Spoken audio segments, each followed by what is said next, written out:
தலைப்பு கொடுத்த நாளிலிருந்து தொடர்ந்து சிந்திக்காத நாள் இல்லை.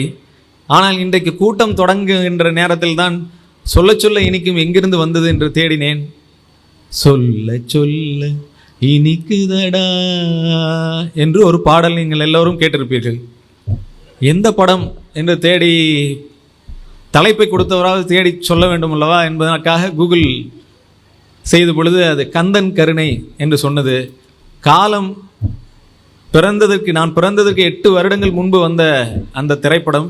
ஐயா சிவகுமார் அவர்கள் கந்தனாக நடித்து பார்வதியாக சாவித்திரி அம்மையார் நடித்த அந்த திரைப்படம்.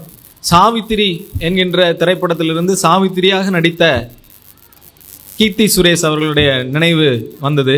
கீர்த்தி சுரேஷ் அவர்கள் கோஆப்டெக்ஸ் நிறுவனத்திற்கு விளம்பரத்தில் அப்பேராகி நடித்து கோஆப்டெக்ஸ் நிறுவனத்தினுடைய எம்டியாக இருக்கின்ற நான், கோஆப்டெக்ஸ் பொருட்களை வாங்குங்கள், கோஆப்டெக்ஸ் பொருட்களை வாங்குவதன் மூலமாக தமிழ்நாட்டின் நெசவாளிகள் கைத்தறி புடவைகள் மற்றும் சேலைகள் இவற்றினுடைய விற்பனை, மற்ற விசைத்தறி கூட அது இந்த கோஆப்டெக்ஸ் நிறுவனமானது சொசைட்டி என்கின்ற வகையிலே சங்கத்தை அமைத்து அப்பெக்ஸ் சொசைட்டி என்று சொல்கின்ற வகையிலே தமிழ்நாட்டினுடைய முதன்மை விற்பனைப்படுத்தும் நிறுவனமாக நிகழ்ந்து வருகின்றது.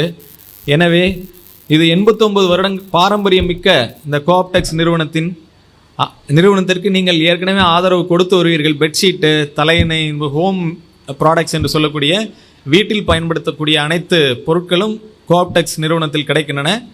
நீங்கள் வாங்கி பயன்பெறுமாறு கேட்டுக்கொள்வதற்கு சொல்ல சொல்ல இனிக்கின்ற பாடலிலிருந்து வந்த தொடர்பு இந்த நேரத்திலே சொல்ல வேண்டிய விஷயமாக இருக்கின்றது. சொல்ல சொல்ல இனிக்கும் என்கின்ற தலைப்பிலே எவ்வாறு பேசுவது என்று சிந்தித்து கொண்டிருக்கும் பொழுது நண்பர் திரு ஜெயசீலன் அவர்களுடைய நினைவு வந்தது. அவர் தொடர்ந்து இங்கு விருதுநகர் மாவட்டத்தினுடைய ஆட்சியராக இருக்கின்றார். அவரோடு பேசும் பொழுது அவர் கம்பன் கழகத்திலே ஆற்றிய உரையில் கம்பனை குறித்த பல பாடல்கள், கம்பராமாயணத்தில் இருந்த பல பாடல்களை தன்னுடைய நினைவிலிருந்து எந்த குறிப்பேடும் வைத்துக் கொள்ளாமல் பேசினார். குறிப்புகள் வைத்துக் கொள்ளாமல் பேசுவது மிகுந்த சிரமமான காரியம். அதற்காக தயாரிப்புகள் செய்ய வேண்டியிருக்கின்றது, தினந்தோறும் படிக்க வேண்டியிருக்கின்றது. குறிப்புகள் இல்லாமல் பேசும் பொழுது குறிக்கோள் இல்லாமல் பேசுவது இரண்டும் வேறு. குறிக்கோளோடு குறிப்புகள் இல்லாமல் பேசுவது எப்படி என்று முயற்சிகளை தொடர்ந்து செய்யும் பொழுது ஸ்பெயினில் ஒரு எழுத்தாளர் இருக்கின்றார், மைக்கேல் டி செர்வன்டஸ். அவர் எழுதிய டான் கிக்ஸாட் என்கின்ற புத்தகத்தில் ஒரு காட்சி வரும். ஒரு ஓவியர் ஒரு மிகப்பெரிய ஒரு ஓவிய திரையை மாட்டியிருப்பார். ஓவியம் வரைவதற்கு கேன்வாஸ் என்று சொல்வார்கள். வெள்ளை நிறத்திலே அந்த கேன்வாஸை கொண்டு வந்து மாட்டி விடுகிறார். மாட்டிவிட்டு பல தூரிகைகள், வண்ணங்கள் இவற்றையெல்லாம் கொண்டு வந்து முன்னாடி வைத்து விடுகிறார்.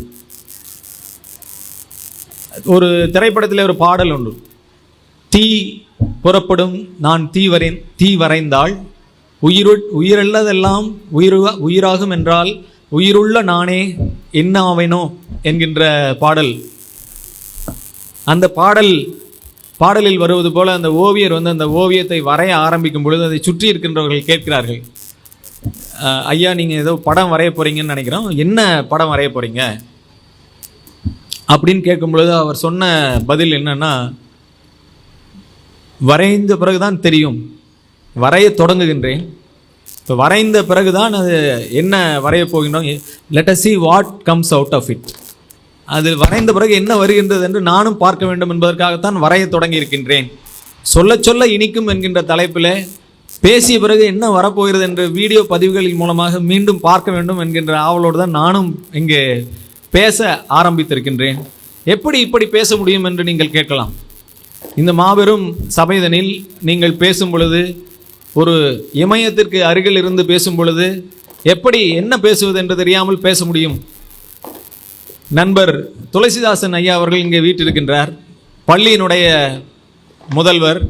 அவர் பள்ளியில் பல இடங்கள் பல முறை என்னை அழைத்து பேச வைத்திருக்கின்றார். சார், பள்ளியில் ஆசிரியர்களோடும் மாணவர்களோடும் நீங்கள் நன்றாக பேசுகிறீர்கள், திருச்சி புத்தக திருவிழாவிலே எப்படி பேசப் போகிறீர்கள், பொதுமக்களோடு எப்படி நீங்கள் உரையாடப் போகின்றீர்கள் என்பதை பார்ப்பதற்காகவே நான் வரப்போகின்றேன் என்று சொல்லியிருந்தார். வந்திருக்கின்றார். அவருக்கும் இதுதான் பதிலாக இருக்கின்றது. என்ன ஓவியத்தில் வெளிப்பட போகின்றது என்பது தெரியாதது போல என்ன சொல்ல சொல்ல இனிக்கப் போகின்றது என்பது எனக்கும் இனிப்பாக இருக்கட்டுமே. ஒரு தயாரிப்பை மேற்கொண்டு வந்து இதை இங்கே ஒப்புக்கும் பொழுது அது ஒரு பணியாக தெரிகின்றது. இது பணி போல ஒரு மகிழ்வான ஒரு நிகழ்வாக தெரிகின்றது. நான் ஒரு கிரிக்கெட் ஆட்டக்காரர், நான் ஒரு கால்பந்தாட்ட வீரன். ஒரு கால்பந்தாட்டத்திற்கோ கிரிக்கெட்டிற்கோ செல்லும் பொழுது நிறைய தயாரிப்புகள் மேற்கொண்டிருப்போம். ஆனால் அந்த பர்டிகுலர் ஷாட் அல்லது அந்த குறிப்பிட்ட விளையாட்டை குறிப்பிட்ட விதமான உதை அல்லது ட்ரிக் அல்லது அந்த தந்திரம் அல்லது முயற்சியை தான் நாம் அந்த விளையாட்டில் செய்ய போகின்றோமா என்பது தெரியாது. குறிப்பாக வெற்றி அடைய போகின்றோமா தோல்வி அடைய போகின்றோமா என்பது தெரியாது. வெற்றியும் தோல்வியும் சரிசமமாக மதிக்கின்ற நிலைமை வருகின்ற ஒரு சூழ்நிலையை நம்மால் வாழ்க்கையில் உருவாக்கி கொள்ள முடியுமே. ஆனால் அப்பொழுது வாழ்க்கை சொல்ல சொல்ல இனிக்கின்ற நிலைமைக்கு வரும். அந்த நிலைமையை உருவாக்குவதற்கு நாம் இன்று பேசக்கூடிய விஷயங்களை திருச்சி என்கின்ற ஆங்கில சொல்லிலிருந்து எடுத்துக்கொள்ளலாம். Time management, introspection, resilience. இன்னும் மீதம் இருக்கின்ற சொற்களுக்கு மீதம் இருக்கின்ற எழுத்துக்களுக்கு CHI. இதற்கான எக்ஸ்பேன்ஷன்லாம் பின்னாடி வைத்துக்கொள்வோம். இப்பொழுது டைம் மேனேஜ்மெண்ட்டில் குறிப்பிட்ட சில விஷயங்களை சொல்லுவோம்.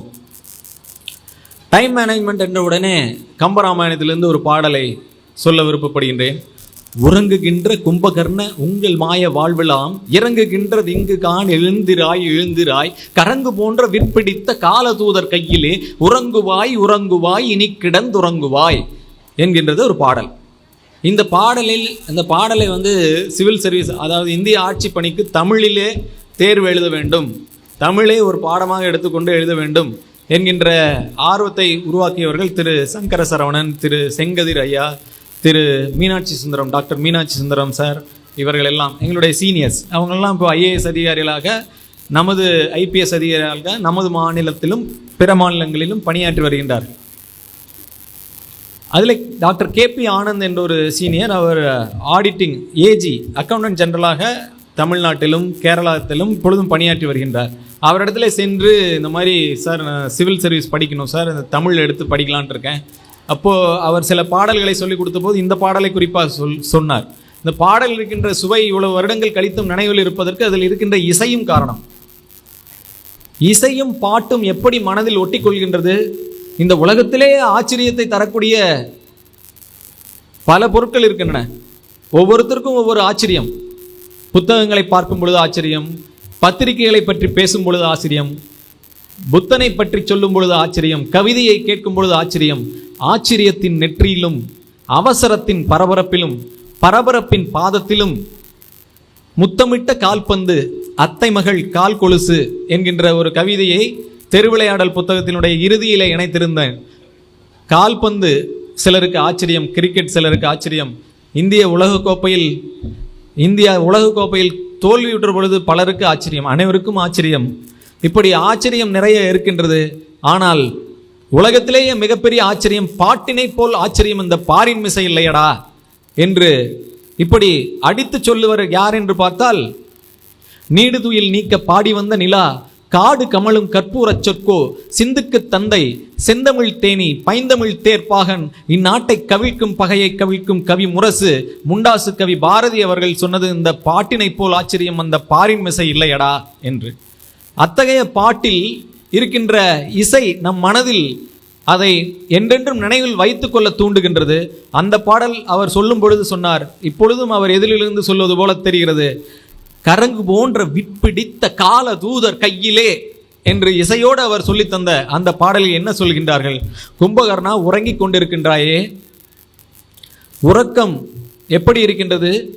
வில்லை பிடித்து கால தூதர் யமன் போரிலே நம்மை தோற்கடிக்க நின்று கொண்டிருக்கும் பொழுது நாம் உறங்கிக் கொண்டிருப்பது போல நீங்கள் யமன் காத்திருக்கின்றான். வில் அம்பு பாய போகின்றது. இனி உறங்கு, நீ உறங்கு, தொடர்ந்து உறங்கு என்று பனை மரத்தை கொண்டு இடித்து எழுப்புகிறார்கள். இது உறங்கிக் கொண்டிருப்பவர்களை எழுப்ப முடியும். விழித்திருப்பதாக நினைத்து கொண்டு உறங்குபவர்களை எப்படி எழுப்ப முடியும்? என்பதற்கு தான் புத்தருடைய அந்த கவிதையை இந்த நேரத்திலே நாம் உபயோகப்படுத்தி கொள்ள வேண்டியிருக்கின்றது. புத்தரிடத்திலே கேட்டார்கள், அவரை இகழ்ந்து பேசியவர்கள் கேட்டார்கள், நீங்கள் கடவுளா, நீங்கள் துறவியா, நீங்கள் ஆசிரியரா, நீங்கள் அரசரா, யார் நீங்கள் என்று கேட்டார்கள். அவர் பதில் சொன்னது என்னவென்றால், ஐ எம் அவேக் என்று ஆங்கிலத்திலே மொழிபெயர்த்து சொல்லியிருக்கிறார்கள். தமிழிலே நான் விழிப்புணர்வு என்று சொன்னார். விழிப்பு உணர்வு என்று முடித்து விட்டார். அவன் ஒரு மனிதன் நான் என்கின்ற எண்ணம் இல்லாமல் இருப்பதற்காக அதை உணர்வு என்கின்ற இந்த வடிவத்திலே அடையாளம் காண்பதற்காக அவர் அப்படி சொல்லி முடித்திருக்கின்றார். அந்த வகையிலே பார்க்கும் பொழுது அந்த விழித்து இருக்கின்றவர்களிடத்தில் உண்மையாக விழிப்புணர்வை உருவாக்குவது நான் என்கின்ற எண்ணம் மறையும் பொழுதுதான் வரும் என்கின்ற விழிப்புணர்வை உருவாக்குகின்ற நேரத்தை டைம் மேனேஜ்மெண்ட்டில் கொண்டு வர வேண்டும். அதற்காக ஒரு புத்தகம் உள்ளே பார்த்தேன். எக்கார்ட் டல்லி அவர்கள் எழுதிய பவர் ஆஃப் நவ் என்கின்ற புத்தகம். அந்த புத்தகத்தை நான் இன்றைக்கு பார்த்திருக்காவிட்டால் பேசியிருக்க மாட்டேன் என்று நினைக்கின்றேன். தற்செயலாக நடக்கின்ற நிகழ்வுகள் தான் வாழ்க்கையை கட்டமைக்கின்றன. தற்செயலாக நடக்கின்ற நிகழ்வுகளுக்கு நாம் எந்தவித முயற்சியும் செய்ய வேண்டிய அவசியம் இல்லை. அப்படி எந்தவித முயற்சியும் செய்யாமலே செய்யக்கூடிய, முயற்சிகள் மேற்கொள்ளாமலே வெற்றி பெறக்கூடிய அந்த நிலையை அடைவது என்பது ஃப்ளோ என்று சொல்கிறோம். அதைத்தான் அன்இனிஷியேட்டட் என்று அந்த திருச்சிக்கு வருகின்ற யூவில் வைத்துக்கொள்வோம். இப்பொழுது டீயில் வருகின்ற டைம் மேனேஜ்மெண்ட்டில் அந்த எக்கார்ட் டல்லியினுடைய புத்தகத்திலே நேரத்தை 2 வகையாக பிரித்திருப்பார். ஒன்று குரானாலஜிக்கல் டைம், இன்னொன்று சைக்கலாஜிக்கல் டைம். குரானாலஜிக்கல் டைம் என்பது வாட்சிலே, அதாவது கடிகாரத்திலே காட்டுகின்ற நேரம், இந்த நேரம் இவ்வளவு மணி, இப்பொழுது 8:10 ஆகிறது. இந்த நிகழ்ச்சியினை ஏற்பாடு செய்திருக்கும் பொழுது அழைப்பதிலே அச்சிட்டிருந்தார்கள் 7 மணியிலிருந்து 9 மணி வரை இந்த நிகழ்வு நடக்கும் என்று. அந்த வகையிலே பார்க்கும் பொழுது நான் 3 வருடங்கள் நிதித்துறையிலே பணிபுரிந்தேன். பட்ஜெட் மிக முக்கியமானது. காசு, பணம், துட்டு, மணி மிக முக்கியமானது. ஆனால் அதை விட முக்கியமானது, காசு கூட போனால் சம்பாதித்து கொள்ளலாம், நேரம் போனால் திரும்பி வராது. எனவே நேரம் குறிப்பாக கரெக்டாக 7:50க்கு பேச ஆரம்பித்தேன். இப்போது 8:11 ஆகிறது. சார் என்ன டைமுக்கு முடிக்கணும் சார்? 1 மணி நேரம்னா ஸோ அதை இப்போது 7:50 8:50, இன்னும் 40 நிமிடம் இருக்குது. அல்லது 8:30, என்ன சொல்கிறீங்க sir? Okay, 8:30 will have 20 more minutes. 20 நிமிடங்கள் கூட பேசுவதற்கு இருக்கின்ற சூழ்நிலையில் இப்பொழுது டைம் மேனேஜ்மெண்ட்டில் வரும்பொழுது குரானாலஜிக்கல் டைம் மற்றும் சைக்கலாஜிக்கல் டைம் என்கின்ற விஷயத்தை பற்றி பேசி கொண்டிருந்தோம். புத்தக திருவிழாவிலே புத்தகங்கள் என்ன மொழியில் இருக்கின்றன? மகாகவி பாரதியாருக்கு 8 மொழிகள் தெரியுமாம். யாமறிந்த மொழிகளிலே தமிழ் மொழி போல் இனிதாவது என்றும் காணோம் என்று சொல்வதற்கு அவர் பிற மொழிகளையும் கற்றுக்கொண்டு அதில் புலமை படைத்து அவர்கள் அந்த மாதிரியான புத்தகங்களை படித்து அதன் பிறகு அவர் அதை சொன்னார். அதனால் நாமும் அனைத்து மொழி புத்தகங்களையும் சென்றிடுவீர் 8 திக்கும் செல்வங்கள் யாவும் கொணர்ந்திங்கு சேர்ப்பீர் என்று சொன்ன அவருடைய வார்த்தைகளுக்கு ஏற்ப பல மொழி புத்தகங்களை நாம் படிப்பதற்கான வாய்ப்பினை உருவாக்கி கொள்வதற்கான முயற்சி ஏற்படுத்துவதற்காக இமயம் ஐயா பேசும்பொழுது சொன்னார்கள், அரசு அறிவை உங்களிடத்திலே கொண்டு வந்து சேர்க்கிறது, நீங்கள் தேடி செல்ல வேண்டியதில்லை. அதற்கான முயற்சியை மேற்கொண்டிருக்கின்ற இந்த புத்தக கண்காட்சியினுடைய அரங்கு அறிவை விருத்தி செய்கின்ற ஒரு அற்புதமான பணியினை செய்து வருகின்றது. திருச்சியில் டைம் மேனேஜ்மெண்ட்டை பார்த்தோம். அடுத்து இன்ட்ராஸ்பெக்ஷன் என்று சொல்லக்கூடிய தன்னை அறிய தனக்கு ஒரு கேடில்லை, தன்னை அறியாமல் தானே கெடுகின்றான், தன்னை அறியும் அறிவை அறிந்தபின் தன்னையே அர்ச்சிக்க தானிருந்தானே என்பது திருமூலருடைய வாக்கு. மந்திரம் மிக்கதொரு தந்திரம் இல்லை என்று வாழ்க்கைக்கு சொல்லி இருக்கின்றார்கள். திருமூலர் 3000 வருடங்கள் வாழ்ந்ததாகவும் அவர் வாழ்க்கைக்கு அரிய விஷயங்கள், தெரிந்து கொள்ள வேண்டிய விஷயங்கள் அனைத்தையும் திருமந்திரத்திலே சொல்லி சென்றிருப்பதாகவும் சொல்வார்கள். யான் பெற்ற இன்பம் பெருக இவ்வையகம் என்கின்ற மிகப்பெரிய பிரபலமான கூற்று அவருடையது. நான் படித்தேன் காஞ்சியிலே நேற்று என்று பாடியவர் யார் என்று உங்களுக்கு தெரியும். அதுபோல படித்த விஷயங்களை பகிர்ந்து கொள்வதன் மூலமாக இமயமையா பேசும்பொழுது சொன்னார்கள், 5 பேரை வைத்துக்கொண்டு 1 மணி நேரம் எங்களால் பேச முடியும் என்று. 200 பேர் இருக்கின்ற கூட்டத்திலே அற்புதமான பத்திரிகைகளை பற்றி அவர் சொல்லி சென்றார். அவர் சொன்னது மற்ற பத்திரிகைகளை பற்றி, தன்னையே பத்திரிகை போல வாசித்தால் நம்மால் நம்மை உணர்ந்து கொள்ள முடியும். அதைத்தான் திருமூலரும் திருமந்திரத்தில் சொல்லியிருக்கின்றார். அப்படிப்பட்ட அற்புதமான தன்னை அறியும் அறிவை அறிந்தபின் தன்னையே அர்ச்சிக்க முடியும். தானே தனக்கு தலைவனும் மாமே, தானே தான் செய்த வினைப்பயன் துய்ப்பானும், தானே தனக்கு நண்பனும் பகைவனும் என்று அடுத்த பாடல் ஒன்றில் அவர் சொல்லியிருப்பார். தன்னை அறிவது எப்படி என்று கேட்டீர்களே, ஆனால் இன்றைக்கு 4.5 கோடி புத்தகங்களை நாடெங்கிலும் உலகெங்கிலும் விற்பனை ஆகி இருக்கின்ற ஒரு எழுத்தாளர் இருக்கின்றார். அவரைத்தான் உலகமே திரும்பி பார்க்கின்றது. வாழ்கின்ற அறிவு ஜீவி. உலகத்தில் உள்ள பிரச்சனைகளுக்கெல்லாம் அவருடைய கருத்து என்ன என்று அரசாங்கங்கள் அவரிடத்தில் பாலிசி டெசிஷன் என்று சொல்லக்கூடிய கொள்கை முடிவு எடுக்கும் பொழுது தேடி பார்க்கின்றன. அத்தகைய சிறப்பு வாய்ந்த ஒரு சிந்தனையாளர் இருக்கின்றார். அவர் வரலாற்று பேராசிரியர். அவர் ஜெருசலம் பல்கலைக்கழகத்தினுடைய வரலாற்று பேராசிரியர். அவருடைய பெயர் யுவல் நோவா ஹராரி. அவருடைய புத்தகத்தையும் அந்த அரங்கத்திலே பார்த்தேன். அந்த புத்தகத்தினுடைய பெயர் 21 Lessons for 21st Century, 21ஆம் நூற்றாண்டுக்கான 21 பாடங்கள் என்கின்ற அந்த புத்தகத்தில் கடைசி பாடமாக மெடிடேஷன் என்கின்ற விஷயத்தை வைத்திருக்கின்றார். உலகத்தில் உள்ள அறிவுமிக்க விஷயங்களை எல்லாம் தேடி பார்த்தேன்.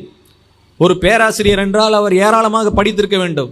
ஒரு பேராசிரியர் என்றால் பல வகுப்புகளை எடுத்திருக்க வேண்டும். பல மாணவர்களுக்கு சொல்லித் தருவதற்கு முன்பு தான் கற்று தெளிந்திருக்க வேண்டும். எவ்வளவோ படித்த பொழுது எனக்கு குழப்பங்கள் தான் அதிகரித்தது. படிப்பதை நிறுத்திவிட்டு என்னை படிக்க தொடங்கினேன். ஓரளவு தெரிந்து கொள்ள முடிந்தது. அவர் அந்த ஓரளவு தெரிந்து கொள்வதற்கு என்ன செய்தார் என்று அவர் சொன்னதை படித்து பார்த்தேன். காலையில் 1 மணி நேரம், மாலையில் 1 மணி நேரம் அவர் தியானம் செய்கின்றார். இருக்கின்ற நேரத்தில் தியானம் செய்வதற்கு ஏது நேரம் என்று நாம் உடனே எதிர்கேள்வி கேட்கலாம். அதையும் நம்மை நாமே ஆராய்ச்சி செய்துதான் கண்டுபிடிக்க வேண்டும். அடுத்து இந்த மேடையில் வீட்டிருக்கும் பொழுது எனக்கு மிகுந்த ஒரு சிந்தனைக்குரிய ஒரு விஷயம் வந்தது. இன்ட்ராஸ்பெக்ஷனில் தான் அதை சொல்ல வேண்டும். அமர்ந்திருப்பது என்பது இந்தியா இப்பொழுது டயபெட்டிக்ஸ்னுடைய, அதாவது நீரிழிவு நோயினுடைய தலைநகரம், diabetic capital of world India என்று சொல்கிறார்கள். நிறைய அரிசி சாதம் சாப்பிடுவதனாலும் பல்வேறு காரணங்களாலும் சர்க்கரை என்று சொல்லக்கூடிய சொல்ல இனிக்கும் பொழுது சர்க்கரை நோயை பற்றி சொல்லாவிட்டால் எப்படி? அப்படியே போயிட்டு இருக்கும்பொழுது நம்ம அமர்ந்து கொண்டு இருப்பது sitting is a new smoking. அதை சிகரெட் பிடிப்பதை காட்டிலும், சரக்கடிப்பதை காட்டிலும், அப்புறம் என்ன இருக்குது, ஃபாஸ்ட் ஃபுட் என்று சொல்லக்கூடிய பல்வேறு அவசரமாக தயாரிக்கப்பட்ட எண்ணெய் அதிகமான அல்லது பல வேதிப்பொருட்கள் சேர்க்கப்பட்ட உணவுகளை சாப்பிடுவதை காட்டிலும் மிக மோசமான ஒரு பொருள் இருக்கிறது. அது எது என்று ரொம்ப நேரம் தேட வேண்டிய விஷயம் அல்ல. அது எல்லோரிடத்திலுமே இருக்கிறது. சேர் தான் என்று ஒரு ஆங்கில மருத்துவத்தினுடைய வல்லுநர்கள் ஆராய்ந்து பல புத்தகங்களில், ஜேர்னல்ஸ் என்று சொல்லக்கூடிய மேகசின், ஜேர்னல் என்று சொல்வார்கள். ஜேர்னல் என்பது பத்திரிகை. அதில் வெளியிடும் பொழுது தான் பேப்பர் நோபல் பரிசு வாங்குவதற்கெல்லாம் அதைத்தான் அவர்கள் கணக்கில் எடுத்துக்கொள்கின்றார்கள். இத்தகைய ஒரு ஆபத்து வாய்ந்த ஒரு பொருள் நம்மிடத்தில் இருக்கின்றது என்பது தெரிந்த பிறகு என்னோட அலுவலகத்தில் இது மாதிரி ஒரு டெஸ்க் வாங்கிட்டு அது மேலே வைத்து ஃபைல் பார்க்க ஆரம்பித்து கொண்டிருந்தேன். இருந்தாலும் இந்த கூட்டத்திலே இதுதான் மரபு என்கின்ற வகையில் ஒரு சேரை கொடுத்து அமர சொன்ன பிறகு அமர்ந்திருக்கும் பொழுது இது நின்று பேசும் பொழுது கட்டாயமாக இதை நாம் சொல்ல வேண்டும் என்று என்று நினைத்தேன். சிட்டிங் இஸ் நியூ ஸ்மோக்கிங் என்று சொல்கின்றார்கள். நீண்ட நேரம் நிற்பதனை தவிர்ப்பது நம்முடைய மிகச்சிறந்த ஆரோக்கியமான நிலைக்கு வழிவகுப்பும். நமது பண்பாட்டிலே அந்த மாதிரி இல்லை. நம்ம அமர்ந்திருக்கும் பொழுது தரையிலே அமர்ந்து உணவு உண்ணுவது, சம்மணம் போட்டு அமர்வது என்பது கிட்டத்தட்ட யோகாசனம் செய்வது.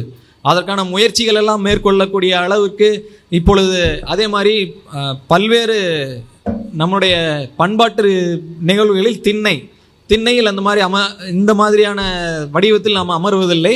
அதற்கான அந்த காணொளி காட்சியில் வருகின்ற விவரங்களை எல்லாம் நாம் பகிர்ந்து கொள்ள சொல்ல இனிக்கும் என்கின்ற வகையில் பின்னாடி, அதாவது மூத்தோர் சொல் வாக்கும் முதுநெல்லிக்காயும் முன்னே கசக்கும் பின்னே இனிக்கும் என்று சொல்வார்கள். அந்த வகையிலே நாம் இதை பகிர்ந்து கொள்ள வேண்டிய விஷயம், நாமே நம்மை யோசித்து பார்க்க வேண்டிய விஷயம் இது என்பதை தெரிவித்துக் கொள்ள விருப்பப்படுகின்றேன். அறிவு உங்களை தேடி வருகின்றது என்று இமயமையா சொன்னது போல, அறிவு என்பது நம்மால் தேடி பிடிக்கக்கூடியது, அனுபவிக்கக்கூடியது, ஆய்ந்து உணரக்கூடியது. we can experience, we can enjoy the knowledge. ஆனால் ஞானம் என்பது தேடி பிடிக்கலாம், அனுபவிக்கலாம், உணர்ந்து சுவைக்கலாம், ஆனால் பகிர்ந்து கொள்ள முடியாது என்று சொல்கின்றார்கள். ஞானம் எப்படி வரும் பின்னே என்று பார்த்தீர்களே ஆனால், யுவல் நோவா ஹராரி காலையில் 1 மணி நேரம், மாலையில் 1 மணி நேரம் மட்டுமல்ல, அவர் போகின்ற இடத்துல எல்லாம் பல கோடி ரூபாய்கள் அவருக்கு கொடுத்து அவரை யூனிவர்சிட்டிலேயோ இல்லை அந்த இன்டலெக்சுவல் டிஸ்கஷன் என்று சொல்லக்கூடிய பல்வேறு ஆராய்ச்சிகளிலோ பேசுவதற்காக அவரை அழைக்கும் பொழுது அவ்வளவு ரூபாய் அவர்களுக்கு கொடுத்து அழைக்கின்றார்கள். இருந்த போதிலும் ஒரு வருடத்திலே 2 மாதங்கள் அவர் எந்த பணியையும் செய்யாமல் சபாட்டிக்கல் என்று யூத பெயரிலே சொல்கிறார்கள், அந்த லீவ், அதாவது ஒர்க்கிங்கிலிருந்து லீவ் எடுத்துக்கிறார். அவரோட செல்ஃபோன் சுவிட்ச் ஆஃப் பண்ணிடுறார். செல்ஃபோனை குறித்து நிறைய விஷயங்கள் சொல்ல வேண்டியிருக்கிறது. அதை அடுத்து ரிசைலியன்ஸில் சொல்லுவோம். ரிசைலியன்ஸ் என்பது என்ன, வாழ்க்கையை எப்படி எதிர்கொள்வது என்பதற்கான ஒரு அற்புதமான சொல்ல சொல்ல இனிக்கின்ற ஒரு விஷயத்தை இந்த நேரத்தில் சொல்ல வேண்டும். அப்படி சொல்லக்கூடிய விஷயம் ஒரு பெரிய அறிவியல் அறிஞர், ஒரு பெரிய உளவியல் அறிஞர், ஒரு பொறியியலாளர். என்ன பொறியியலாளர்? இந்த காலகட்டத்திலே நிறைய புதிய பாடங்களை பற்றி தெரிந்து கொள்ள முடிகிறது. உலகம் என்பது எண்ணற்ற விஷயங்கள், கற்றது கையளவு என்பது எப்பொழுது தெரிய வருகிறது? கல்லாதது உலகளவு இருக்கிறது என்பது தெரிந்து கொள்ள வேண்டும். அன்னோன், நோயிங் த அன்னோன் என்று சொல்கிறார்கள். நமக்கு தெரியாது என்பதை தெரிந்து கொண்டிருப்பது மட்டுமே ஒரு அறிவுள்ள ஆளினுடைய முதற்கண் கடமை. நமக்கு என்ன தெரியும் என்பது நம்மால் தெரிந்து கொள்வதே மிக சிரமமானது. நமக்கு என்ன தெரியாது என்பதை தெரிந்து கொள்வது அதைவிட சிரமமானது. நமக்கு என்னென்னலாம் தெரியாதது என்கின்ற விஷயத்தை எப்படி தெரிந்து கொள்வது? அதைத்தான் ஆன்டி லைப்ரரி என்று சொல்கிறார்கள். நூலகத்தை பற்றி நீங்கள் கேள்விப்பட்டிருப்பீர்கள். உங்களுக்கு ஒரு புதிய சொல்லை அறிமுகப்படுத்துகின்ற மகிழ்ச்சி எனக்கு கிடைக்கிறது. அந்த சொல்லின் பெயர் ஆன்டி லைப்ரரி. ஆன்டி லைப்ரரி என்றால் என்ன? ஐயா அவர்கள் சொன்னார்கள், நம்ம ஒரு 10 புத்தகத்தையாவது நமது நூலகத்திலே, நமது வீட்டிலே வைத்திருக்க வேண்டும், அதுதான் சிறந்த பண்பு என்றார்கள். எந்த 10 புத்தகத்தை நீங்கள் வைத்திருக்கிறீர்களோ அதை தவிர மீதமெல்லாம் இருக்கின்ற ஒரு அந்த 10 புத்தகத்திலே நீங்கள் எவ்வளவு படித்திருப்பீர்கள் என்று பாருங்கள். அதில் படிக்காத சில புத்தகங்களையும் நீங்கள் வைத்திருப்பீர்களே, ஆனால் அந்த படிக்காத புத்தகங்களுடைய தொகுப்பு தான் ஆன்டி லைப்ரரி. அது ஒரு நாள் படிக்கலாம், அல்லது அதை நாம் படிக்க வேண்டும், அதை நாம் இன்னும் படிக்கவில்லை என்கின்ற அறிவோடு நாம் இருக்கின்றோம். அதே போல ஆன்டி நாலேஜ் என்கின்ற விஷயத்தையும் அவர் சொல்லியிருக்கின்றார். எதிரறிவு. எதிரறிவு என்பது என்ன? நாம் என்ன அறிந்திருக்கின்றோம், என்ன அறியாமல் இருக்கின்றோம் என்பதனை அறிந்திருப்பது தான் எதிரறிவு. இந்த இரண்டையும் சொன்னவர் நசீம் நிக்கோலஸ் தலாப் என்கின்ற ஒரு எழுத்தாளர். இந்த எழுத்தாளரை படித்த பிறகு மிகுந்த ஒரு இன்டலெக்சுவல் எக்ஸ்ப்ளோஷன் என்று சொல்வார்கள் ஆங்கிலத்திலே, அதாவது அறிவு வெடிப்பு, அப்பற்பட்ட ஆர்வத்தை அவர் உருவாக்கினார். சான்ற உயிர்கள் படைத்து விட்டாய் நான் மகனே, சால மிகப்பெரிய சாதனை காணித்தெல்லாம், தாளமிசை நின்றன் சமத்துரைக்க வல்லார் யார், காட்டு நெடுவானம் கடலெல்லாம் விந்தையினில் பாட்டினைப் போல் ஆச்சரியம் இந்த பாரின் மிசை இல்லையடா என்றார் மகாகவி பாரதியார். அந்த பாடலை சான்ற உயிர்கள் படைத்த இந்த உலகத்திலே பல ஆச்சரியங்கள் இருந்த போதிலும் நாம் இந்த மாதிரியான ஒரு எழுத்தாளரை இவ்வளவு 40 வருடங்கள் நாம் சந்திக்காமல் படிக்காமல் விட்டுவிட்டோமே என்கின்ற ஆர்வத்தோடு அவர் எழுதிய பல புத்தகங்கள் புத்தக திருவிழாவிலே சொல்லக்கூடிய விஷயத்தில் முக்கியமான விஷயங்களாக இதை சேர்த்து சொல்ல வேண்டும். அவருடைய முதல் புத்தகம் ஃபூல்டு பை ரேண்டம்னஸ். தற்செயலாக நடக்கின்ற விஷயங்கள் நாம் செய்ததால் தான் நடந்து விடுகிறது என்று நம்பி நாம் நம்முடைய முடிவுகளை அதனை அடிப்படையாக வைத்து எடுத்துக்கொள்கின்றோம். இது ஃபூல்டு பை ரேண்டம்னஸ் என்கின்ற புத்தகம். இதை தொடர்ந்து அவர் எழுதியது பிளாக் ஸ்வான். இந்த உலகம் முழுக்க இந்த பிளாக் ஸ்வான் என்கிற கருப்பு அன்னம் என்கின்ற சொல் மிகவும் அதிகமாக பயன்படுத்தப்படுகின்றது. அறிவு ஜீவிகளிடத்தில் பயன்படுத்தப்படுகின்றது. எதிர்பாராத ஒரு மிகப்பெரிய மாற்றத்தை உருவாக்கக்கூடிய நிகழ்வு அதுதான் பிளாக் ஸ்வான் என்று சொல்கிறார்கள். அது நல்லதையும் உருவாக்கலாம், கெட்டதையும் உருவாக்கலாம். இரண்டுமே மிகப்பெரியதாக இருக்கும். இன்னும் 7 நிமிடங்கள் தான் இருக்கின்றன. எனவே அடுத்து, அதாவது நான் ஒரு கால்பந்தாட்ட வீரன், கரெக்டாக அந்த நேரத்தில் நடுவர் விசில் ஊதி விடுகிறார். விருதுநகரிலே பேசும் பொழுது ஞானசம்பந்தன் ஐயா வந்து பட்டிமன்றம் நடத்தினாங்க. அப்போ பட்டிமன்றம் நடத்தும், இப்போ அவர் நூலகர் வந்து பின்னால் நின்று இன்னும் கொஞ்ச நேரம் தான் பேசுவார், தயவு செஞ்சு கலைஞ்சு போயிடாதீங்க அப்படின்னு அவர் தடுத்து தேக்கி நிற்பதற்காக கல்லணையை கரிகாலன் கட்டியது போல இங்கு அணை கட்டி நிறுத்தி எங்களுக்கு பேச்சிற்கு ஆதரவு அளித்து வருகின்றார். என்ன இருந்தாலும் 7 நிமிடத்தில் நீங்கள் விசில் ஊத போகிறீர்கள், அதுக்கு முன்பே நான் முடித்து விட போகின்றேன். ஞானசம்பந்தன் ஐயா சொல்லும்போது என்ன சொன்னாலும், தயவு செஞ்சு எழுந்து போகலாம், நீங்கள் ஒன்றும் பிரச்சனை இல்லை, ரொம்ப கட்டுப்பாடு பண்ண போகிறது கிடையாது, ஆனால் 2 பேராக எழுந்து போங்க, கொத்தாக எழுந்து போனீங்கன்னா ரொம்ப பிரச்சனை ஆயிரும், அது பார்க்கறதுக்கு என்னால் தாங்கிக்க முடியாது அப்படின்னு அவர் சொன்னார். நான் வந்து ஆன்டி ஃப்ரெஜைல் என்று சொல்கின்ற நசீம் நிக்கோலஸ் தலாப் அவர்களுடைய அந்த ரிசைலியன்ஸ் என்பது என்னவென்றால் மீள்தன்மை. ஒரு சிக்கல் வருகிறது, கால்பந்து ஆடும் பொழுது சப்போஸ் வலது கால் உடஞ்சி போயிடுச்சுன்னா இடது கையில் அதை எடுத்துட்டு ஓடணும், ஓடி கோல் போடணும். அப்படிப்பட்ட ஒரு உற்சாகத்தை, ஒரு உத்வேகத்தை கொண்ட ஒருத்தர் தான் நம்ம மிகச்சிறந்த விளையாட்டு வீரராக வர முடியும் என்றெல்லாம் பேசி கொண்டிருப்போம். அந்த வகையில் எவ்வளோ பேர் எழுந்து போனாலும் பரவாயில்லை, விட்டுடலான்னு 7 நிமிடம் தானே இருக்கிறது. இருக்கிறவர்களுக்காக மட்டுமல்ல, இந்த ஒளிப்பதிவினை பயன்படுத்தி நாடு இப்பொழுது இன்டலெக்சுவல் எக்ஸ்ப்ளோஷனில் இருக்கின்றது. இந்த ஒளிப்பதிவு என்று சொல்லும் பொழுது இப்போது மீதம் இருக்கின்ற சொற்கள் T for time, introspection, R for resilience, U for unknown என்கின்ற விஷயத்தை எல்லாம் பார்த்தோம். C ஃபார் கான்ஃபிடென்ஸ், கான்ஃபிடென்ஸை கொடுக்கக்கூடிய விஷயம் என்ன என்றால் ப்ரிப்பரேஷன், கம்யூனிகேஷன். இந்த நாம் நினைப்பதை சொலல்வல்லன் சோர்விலன் நஞ்சான் அவனை இகழ்வல்லல் யாருக்கும் அரிது என்றார்கள். நல்ல வார்த்தைகளில் சொல்வதற்கான முயற்சியை மேற்கொள்ள வேண்டும். அந்த முயற்சிகளுக்கு அடிப்படையாக இருப்பது படிப்பு. படிப்பிலே பல கூட்டங்களில் நான் தவறாமல் சொல்லுகின்ற ஒரு மிக ஆதர்சமான எழுத்தாளர், ஒரு சீசனுக்கு ஒரு எழுத்தாளரை எனக்கு பிடிக்கும். ஒரு கட்டத்தில் எஸ் ராமகிருஷ்ணன் சாருடைய புத்தகத்தை தொடர்ந்து படித்து வந்தேன். துணை எழுத்து, அப்புறம் இலக்கற்ற பயணி, அவருடைய புத்தகங்கள். அடுத்து இப்பொழுது முத்துலிங்கம் ஐயா அவர்களுடைய புத்தகம் மிகச்சிறப்பாக தினந்தோறும் படிக்கின்ற புத்தகம். அந்த புத்தகத்தில் அவர் பயன்படுத்துகின்ற விஷயங்கள் சாதாரண நிகழ்வு. ஒரு வீட்டிலே ஒரு மாம்பழம் பழுத்திருக்கிறது, அந்த மாம்பழத்தை ஒரு 4 குழந்தைங்க இருக்காங்க, அவங்க எப்படி சாப்பிட்டாங்க அப்படின்றத வந்து திரும்ப திரும்ப படிக்க வைக்கின்ற அளவுக்கு அந்த புத்தகம், அந்த சிறுகதை அமைந்திருக்கிறது. சிறுகதை மட்டுமல்ல, எழுத்தாளர்களின் எழுத்தாளர் என்று ஒரு மாபெரும் எழுத்தாளரை, ஆங்கில எழுத்தாளரை பாராட்டுகிறார்கள். அவர் போராட்டத்திற்கு இடையில் எழுதிய ஒரு மிக பெரிய எழுத்தாளர் லூயிஸ் போர்ஹே என்பவர். ஐயா அவர்கள் சொன்னார்கள், சிறு பத்திரிகைகள் நிறைய வெளிநாட்டு இலக்கியங்களை கொண்டு வந்து சேர்த்தன என்று. கல் குதிரை, இந்த மாதிரி புத்தகங்களை நான் படித்திருக்கின்றேன். எஸ் ராமகிருஷ்ணன் அவர்களும் நிறைய பால்சாக் குறித்து ஒரு உரை நிகழ்த்தினார் சென்னையில், அதுக்கு சென்றிருந்தேன். வெளிநாட்டு எழுத்தாளர்களில் குறிப்பிடத்தக்கவர் கிளை பிரியும் தோட்டம் என்கின்ற கதையை எழுதிய லூயிஸ் போர்ஹே. அவரை தான் எழுத்தாளர்களின் எழுத்தாளர் என்று சொல்கிறார்கள். இன்னொரு எழுத்தாளர்களின் எழுத்தாளர் இருக்கின்றார், அவருடைய பெயர் பிராங்க் மக்கோட்.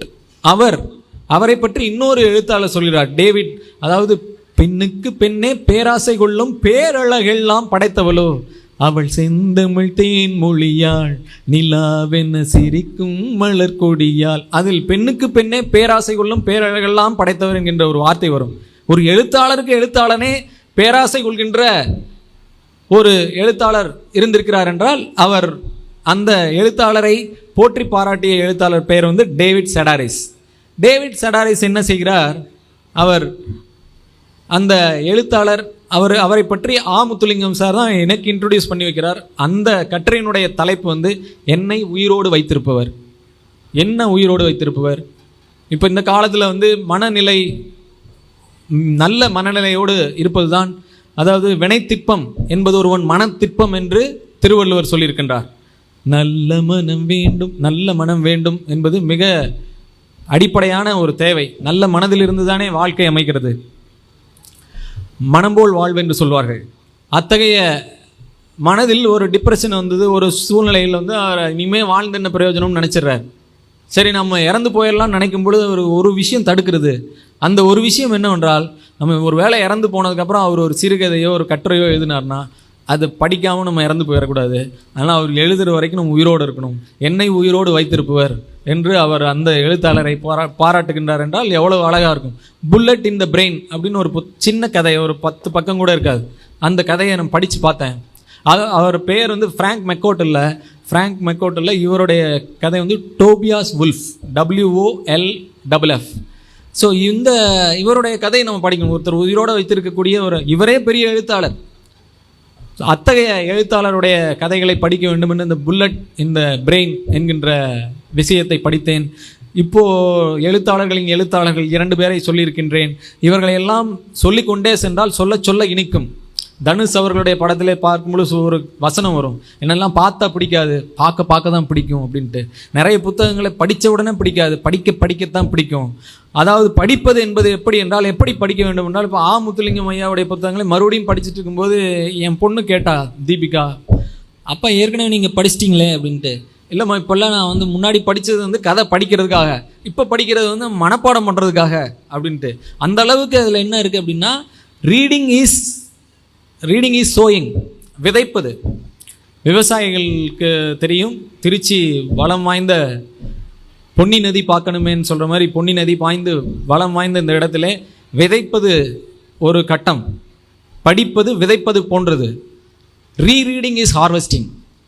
நீங்கள் மீண்டும் அதை படித்தீர்களேனால் அதுதான் ஹார்வெஸ்டிங். மீதம் இருக்கின்ற, அதாவது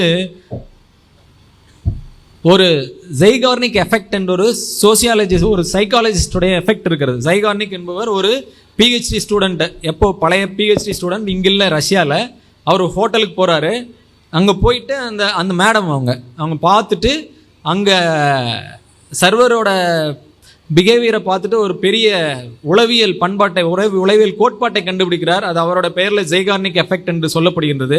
அது என்ன என்றால், முழுமைப்படுத்தப்பட்ட எந்த விஷயமும் முழுதாக நடக்கின்ற அல்லது பாதியாக, இப்போ ஒரு கால் வருது, கால் வந்தப்போ அந்த காலை எடுத்து, சார் நான் மீட்டிங்கில் இருக்கேன் அப்படின்னு சொல்லி வச்சிடுறோம். அந்த கால் திரும்ப ஞாபகம் வந்து எடுத்து பேசுவோமா, அல்லது கால் மிஸ்டு காலாக இருந்து ரெட் கலரில் மிஸ்டு கால்னு இருந்ததுன்னா அதை எடுத்து பேசுவோமா ஃபஸ்ட்டு அப்படின்னு பார்த்தா, நீங்கள் அட்டன் பண்ணாத அந்த கால், விட்டுப்போன அரைகுறையாக விட்டுப்போன விஷயங்கள் தான் நினைவில் இருக்கும். எனவே மீதம் இருக்கின்ற வார்த்தைகள் எல்லாம், மீதமில்ல லெட்டர்ஸ், அந்த எழுத்துக்களில் ஆரம்பிக்கின்ற சொற்களுக்கான விளக்கத்தை எல்லாம் இத்தோடு விட்டு கொத்தாக எழுந்து போகின்ற வாய்ப்பையும் உங்களுக்கு முத்தாக கொடுத்து விட்டு, உங்களிடமிருந்து சொல்ல சொல்ல இனிக்கும் என்கின்ற விஷயங்களை எல்லாம் சொல்லி, ஏன் இவ்வளவு நேரம் அமைதி காத்தேன் என்றால், மௌனம் என்பது இடையறா பேச்சு என்று ரமண மகரிஷி அவர்கள் சொல்லியிருக்கின்றார்கள். வாயார் கிணறு கெட்டாற் போல் வாய் பேசி பேயானார் கின்பம் உண்டோ ஐயா பராபரமே என்று பராபர கண்ணியில் தாயுமானவர் சொல்லியிருக்கின்றார். காய்ச்சச் சுடர்விடும் பொற்கட்டி போல் நிர்மலமாய் பேச்சற்றவரே பிறவார் என்றும் பராபர கண்ணியில் தாயுமானவர்கள் சொல்லியிருக்கின்றார். எனவே பேசாத சொற்களுக்கு அவை என்றும் உண்மையே சொல்லி வரும். சொல்ல சொல்ல இனிக்கும் என்றால் அது சொல்பவருடைய சொல்வளத்தில் இல்லை, கேட்பவருடைய மனவளத்தில் இருக்கின்றது. ஒரு புத்தகத்தை எழுதும் பொழுது அல்லது படிக்கும் பொழுது அவர் அந்த புத்தகத்தை படிப்பதில்லை, தன்னைத்தானே படித்துக் கொள்கின்றார் என்று சொல்வார்கள். ஒரு புத்தகம் படிக்கும் பொழுது அது நமக்கு கற்றுக் கொடுக்கின்ற மிகப்பெரிய விஷயம் என்னவென்றால், தனிமையில் இருப்பது மட்டும்தான். தனிமையில் இருக்கும் பொழுதுதான் தன்னை அறிய முடியும். தன்னை அறிய தனக்கு ஒரு கேடில்லை. இந்த உணர்வை நம் வழியாக இயற்கை செயல்படுகின்றது என்கின்ற உணர்வை மகாகவி பாரதியார் ஒரு பாடலில் சொன்னார். ஒரு பாடல் மிகப்பெரிய ஆச்சரியத்தை உருவாக்கக்கூடியது. பாட்டினைப் போல் ஆச்சரியம் இந்த உலகத்தில் இல்லை. எனவே 8:30 என்கின்ற அந்த இலக்கை தாண்டி செல்கின்ற இந்த நேரத்திலே, நின்னை சரணடைந்தேன், நின்னை சரணடைந்தேன் கண்ணம்மா, நின்னை சரணடைந்தேன்.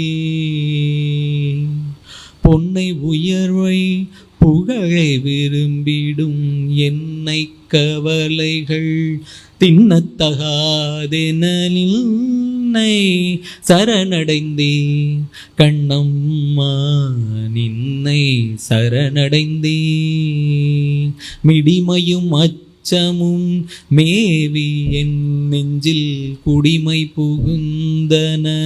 கொன்றவை போக்கென்று நின்னை சரணடைந்தேன் கண்ணம்மா, நின்னை சரணடைந்தேன். தன் செயல் எண்ணி தவிப்பது தீர்ந்திங்கு நின் செயல் செய்து நிறைவு பெறும் வண்ணம் நின்னை சரணடைந்தேன் கண்ணம்மா, நின்னை சரணடைந்தேன். நல்லது தீயது நாமறியோம் நாமறியோம், நல்லது தீயது நாமறியோம் நாமறியோம். அன்னை நல்லவை நாட்டுக தீமையை ஓட்டுகவென நின்னை சரணடைந்தேன் கண்ணம்மா, நின்னை சரணடைந்தேன். துன்பமினி இல்லை சோர்வில்லை தோற்பில்லை, துன்பமினி இல்லை சோர்வில்லை தோற்பில்லை. அன்பு நெறியில் அறங்கள் வளர்த்திட நின்னை சரணடைந்தேன் கண்ணம்மா, நின்னை சரணடைந்தேன். Thank you.